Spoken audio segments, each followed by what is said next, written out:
GBS അഥവാ Guillain ബിയാരി syndrome. ഈ ഇടക്കാലം കൊണ്ട് നമ്മളുടെ ഇടയിൽ കേൾക്കുന്നുണ്ടെങ്കിലും കുറച്ചു കാലം മുമ്പ് വരെ പുസ്തകങ്ങളിൽ മാത്രം കേട്ടുകൊണ്ടിരുന്ന ഒരു അസുഖമാണ് GBS. 2019 ആ കാലഘട്ടത്തിൽ പെറു എന്ന സ്ഥലത്താണ് ഇതൊരു ഔട്ട്ബ്രേക്ക് ആയിട്ട്, ഒരു എപ്പിഡമിക് പോലെ ഒരു ഔട്ട്ബ്രേക്ക് ആയിട്ട് കുറേയേറെ മരണങ്ങളുണ്ടായ ഒരു കണ്ടീഷനായിട്ട് മാറിയത്. പക്ഷെ റീസെൻ്റ് ആയിട്ട് ഒരു 2 മാസം മുമ്പ് മുതൽ പൂനെയിൽ ഇതിൻ്റെ ഒരു ഔട്ട്ബ്രേക്ക് ഉണ്ടായെന്ന് കേൾക്കുന്നു.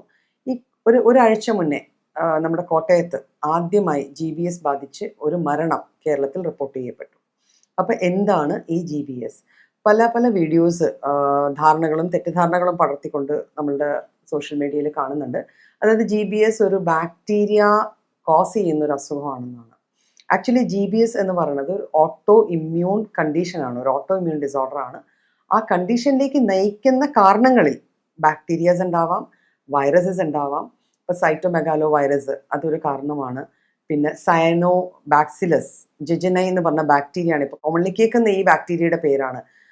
അത് നമ്മളിൽ വന്ന് നമ്മളുടെ ഒരു തരത്തിലെ ഒരു ഡൈജസ്റ്റീവ് ഡിസോർഡർ, ഭക്ഷണത്തിൽ നിന്നാണ് പൊതുവെ ഇത് വരുന്നത്. ഭക്ഷണം, വെള്ളത്തിൽ നിന്ന് ഈ ബാസിലയോ അല്ലെങ്കിൽ ഈ വൈറസോ നമ്മുടെ ശരീരത്തിൽ എൻട്രി കിട്ടിക്കഴിഞ്ഞാൽ അതിൽ നിന്ന് നമ്മളുടെ GITയിൽ സിംറ്റംസ് ഉണ്ടാവും. അതായത് നമുക്ക് വയറിളക്കം ഉണ്ടാവുകയോ ഛർദിൽ ഉണ്ടാവുകയോ ദഹനവുമായി ബന്ധപ്പെട്ട കുറേ ലക്ഷണങ്ങൾ കാണിക്കും. പലപ്പോഴും ഇത് നമ്മൾ സാധാരണ ചികിത്സയിൽ നോർമലായി പോവുകയും, അല്ലാത്ത പക്ഷം ചില ആൾക്കാരിൽ മാത്രം ഇത് ഒരു ഓട്ടോ ഇമ്മ്യൂൺ റെസ്പോൺസ് ശരീരത്തിൽ തന്നെ, അത് ശരീരത്തോട് തന്നെ ഒരു ഇമ്മ്യൂണിറ്റി കാണിക്കത്തക്ക വിധത്തിലുള്ള ഒരു റെസ്പോൺസ് ജനറേറ്റ് ചെയ്യുകയും അതിൻ്റെ ഭാഗമായിട്ട് നമ്മുടെ നെർവസ് സിസ്റ്റം, നമ്മുടെ നാഡീവ്യൂഹത്തെ ഇത് ബാധിക്കാൻ തുടങ്ങും.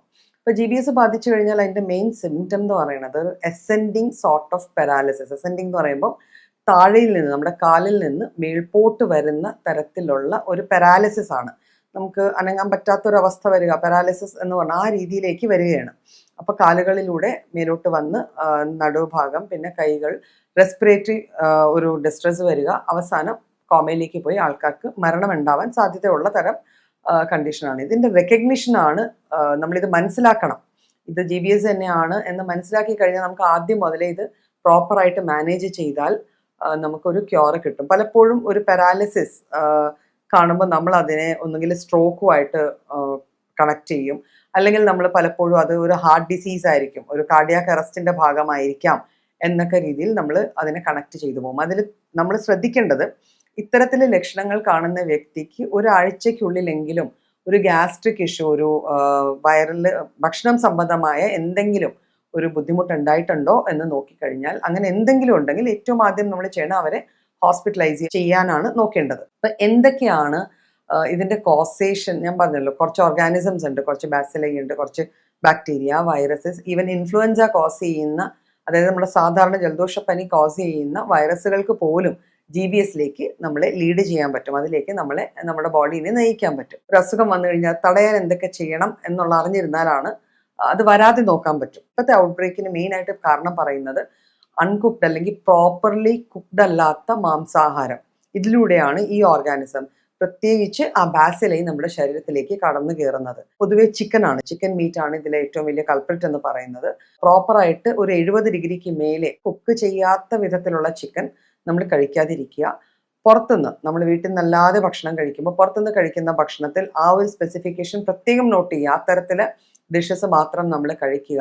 പിന്നെ നമ്മൾ ചിക്കനൊക്കെ നമ്മുടെ ഫ്രിഡ്ജിലോ എവിടെ സ്റ്റോർ ചെയ്യുമ്പോൾ എപ്പോഴും ശ്രദ്ധിക്കേണ്ട ഒരു കാര്യം, അതും പച്ചക്കറികളുമായിട്ട് അടുത്ത് വെച്ചിരിക്കുന്ന പച്ചക്കറികളുമായിട്ട് അടുത്ത കോണ്ടാക്ട് വരാതിരിക്കാൻ നോക്കുക. ചിക്കനൊക്കെ കട്ട് ചെയ്യാൻ യൂസ് ചെയ്യണ നൈഫ്, ചോപ്പിംഗ് ബോർഡ്, ഇവയെല്ലാം നല്ല രീതിക്ക് വാഷ് ചെയ്ത് തന്നെ വീണ്ടും ഉപയോഗിക്കുക.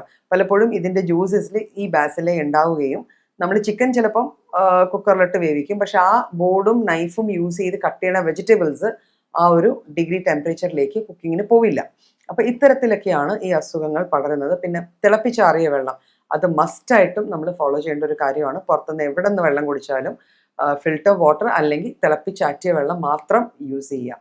അപ്പം ഇത്തരത്തിലെ പ്രിക്കോഷൻസ് എടുത്തുകൊണ്ട് ഈ വന്ന ഔട്ട്ബ്രേക്കിനെ നമുക്ക് നല്ല രീതിക്ക് കൺട്രോൾ ചെയ്യാൻ പറ്റും. അപ്പം അത് ശ്രദ്ധിക്കുക. കാണുന്ന സിംറ്റംസ് എന്തെങ്കിലും കണ്ടാൽ ഏറ്റവും പെട്ടെന്ന് ഒരു കമ്പീറ്റൻ്റ് ആയിട്ടുള്ള ഒരു ഡോക്ടറെ അല്ലെങ്കിൽ ഒരു ഹോസ്പിറ്റലിനെ എത്രയും പെട്ടെന്ന് സമീപിക്കുക.